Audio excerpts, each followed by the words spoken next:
Good morning for today's video. Gawa po tayo ng ginataang kaman. Nakapulot na naman po ako ng kung lang po dito ng niyog. So, meron po tayo ditong ang tawag dito, kamansi. Yan. Salamat po sa nagbigay. Ipinamigay ni si Jan. Yan. Sa kanyang sweet shell. Pinamigay po nila kay Bakit. Yan po. Ito po ay gagataan po namin. Yan. Sa Ilocano po nito, pakak. Kamansi sa Tagalog yan. Gagataan po natin. Yan, akin na pong babalatan ang kamansi na aking lulutuin ngayong tanghali. Yan po, madagta po yan. Yan po. At atin na pong hihiwan kasi na balatan na po natin yung dalawang kamansi po na yan. At ganyan ko po. Aalisin ko po yung nasa gitna niya at hihiwain ko po na hindi po siya kalaki, hindi rin po siya kapinuhan. Ganyan lang po, maliliit lang po ang kamansi. Habang meron naman po tayong tubig na nakaabang at lalagay po natin dyan para itong kamansi po ay hindi po siya mangitim. Ayan po ang tubig na paglalagyan po natin ng natadtad na kamansi. Sa Ilocano po itong kamansi ay tawag po namin is pakak. Yan, no, di po ba? Pakak. At yan po, nag-prepare na rin po ako ng mga ibang ingredient po niya. Yan, at akin pong tatadtarin. Unang-una po itong bawang. Yan. Yan po ang mabangong bawang. Tadtarin po natin siya na medyo pino. Ganyan po ang ating gagawin. Ang ating bawang. Susunod po natin na hihiwain ay ang sibuyas. Yan naman po ang ating sibuyas. Na ilang piraso po yan? Dalawat sibuyas. Na malilit lamang po ang sibuyas po yan. At susunod po natin ang hiwain ang luya. Yan po ang ating luya. Yan po. Ay isa pong magpapasarap sa ating ginataang kamansi. Yan. Tatantarin na po natin ang luya. Ayan. Di po ba? Talagang papagandahin po yung aking boses. O di po ba? Parang singer po talaga. At pagkatapos po yan, atin na pong babalatan ang kinuha ko pong pinulot ko po sa likuran ng aming bahay. Ang niyog. Ayan, ganyan ko na naman po binalatan ang niyog na aking pinulot. Na yan po, meron na po siyang tubo. Pero tumubo na po. Pero maganda pa rin po siya. Ayan po. Talagang nakipagbuno po tayo sa niyog po na yan. Ayan. O, di po ba? Ayan na po. Talagang ang hirap po niyang alisin kasi sabi nga ng iba, hindi ko raw alam magbalat ng niyog. Nga po nila, o di po ba? Yan na po, naalis na po natin ang inyog. At atin pong bibiyakin. Ayan. Ayan, tingnan nyo, ang laki po ng laman niya sa loob. Di po ba? Huhugasan po natin siya dito sa ng tubig, dito sa may poso. Ayan, hindi po poso, sa may poset. Ika nga po pala. Ayan po yung laman po niya. Ang laki ng laman po niya. Ayan. Pero kahit malaki na po ang laman po niya, ang kapal pa rin po ang laman ng niyog. Ayan po ang niyog po natin. Napakakapal pa rin po ng laman po niya. Kaya medyo makatas po yan kasi magulang na po ang ating niyog. Ayan. O di po ba? Na habang po tayo ay naghuhugas, nandiyan po pinapanood po tayo ng ating muning. Yung pusa ko po ay pusa po namin yan, nakapanood po siya. Kaya pagkatapos kong hinugasan po yung niyog, yan po yung laman po yan, tinatawag po namin sa Ilocano para kainin ng pusa. Ayan.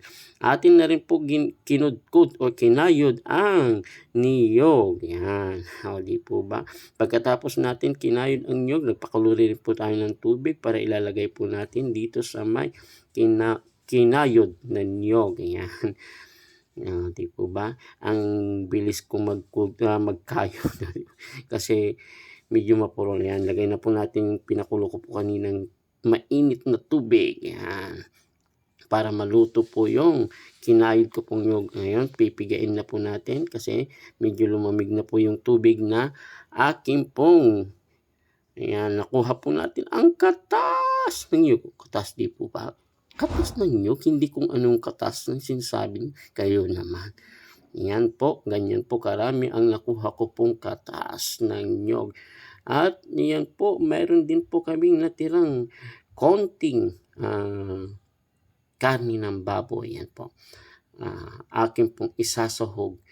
Para naman pong may sahog konti ang ating lulutuing kamansi. O, di po ba? At least meron po siyang konting sahog. Karne po yan ng baboy. Yan, at nag-prepare na rin po ako. Kinuha ko na po yung aking pong paglulutuan. Yan. Magluluto po tayo ng kahoy. Yan. Kumuha na rin po ako kasi nandyan lang po sa gilid ng bahay yung tinambak ko pong mga dry na kahoy. Yan. Yan na po ang ating paglulutuan. Ano ko na po yung kahoy po na aking sisilyapan na po yan. Pagkasilya po, nilagay ko na rin po yung palayok. At yan po, mainit na yung palayok. Hindi ko na po naipakita yung paglagay ng pantika. Sinangkotsa ko na po ang sibuyas, luya, bawang at saka yan na po yung karne. Pagkatapos po niya, inilagay na rin po natin yung hiniwa-hiwa po natin at hinugasang kamansi. Pagkalagay po ng kamansi, nilagay na rin po natin yung gata. Yan. Para sabay-sabay po silang maluto. Pagkaluto ng gata, luto na rin po ang ating kamansi. O di po ba? Yan. Atin lang pong mikos-mikos po yan. Ayan na po ang ating, yan, pinakita ko po. At tinignan ko kung pwede na. Ayan, kumukulo na po ang ating niluluto. At nasahugan ko na po, nilagay ko na po yung mga ingredient na pampalasa po, lahat-lahat po dyan. Ayan po ang ating niluto pong kamansi. O, di po ba? At malapit na tinakpan natin ulit para maluto masyado. Yan. Pagkatapos po ng 3 minuto, yan, binuksan ko, pwede na pong kumain. Yan, luto na po ang ating kamansi. Yan.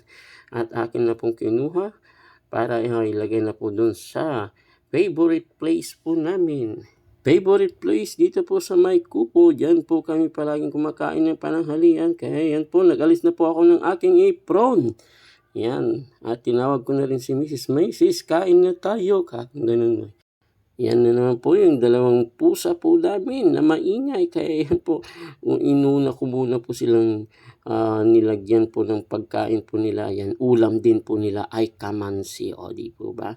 Social din ng mga pusa na po namin. Kung ano po yung ulam po namin, ganun din po yung ulamin po nila yan. Ginawan ko na po sila ng pagkain para hindi po sila maingay. Yan yung 2 pusa. At katapos binigay po yung pagkain po nila. At yan po, tayo na rin po ay kukuha ng ating ulam. Ayan. Nilagyan ko na po ng aking ulam sa may plato. Pagkatapos po natin nilagyan ng ulam ang aking plato, yan, nilagyan ko na po ng kanin at kakain na po tayo. Yan. Alam niyo po, yan, talagang takam na po ako dyan. At yun nga po, nagsubo po tayo dyan ng unang-una. Pero, yun nga, parang nakulangan po tayo dun sa lasa niya kakong gano'n. Pero napakasarap nga po siya. Pero kulang lang po sa lasa kakong gano'n. Alam niyo po kung ano po yung kulang? Kumuha po ako ng sili. May sili po kasi dyan na tanim sa may likuran. Yan, sarap na sarap kako nga po. Pero may sili po kami dyan sa likuran. Kaya kumuha po ako ng sili na karagdagan po ng aking kakainin. Na 4 na sili po ang aking pong kinuha. Yan po ang sili. Kasi yun nga po sabi kong pampasarap kamain ka. Yan po ang ating sili. At ay grabe, sa mainit na panahon at nagsili ka pa, kaya sabi ko, wow, sarap na sarap po ang iyong lingkod sa pagkain po niya dito sa sili na sa niluto kong kamansi. Yan, parang talagang Bicol na Bicol Express na po ang ating ginataang kamansi. Ayun po, kain po tayo. At sa lahat po ng nakapanood po dito sa aking video po ngayong araw, maraming salamat po sa panonood po ninyo at sana po paki-share at paki-like naman po. At sa lahat po na hindi pa po nakapalo, paki-follow po ang inyong lingkod. Maraming salamat po sa inyong lahat at sa susunod na naman po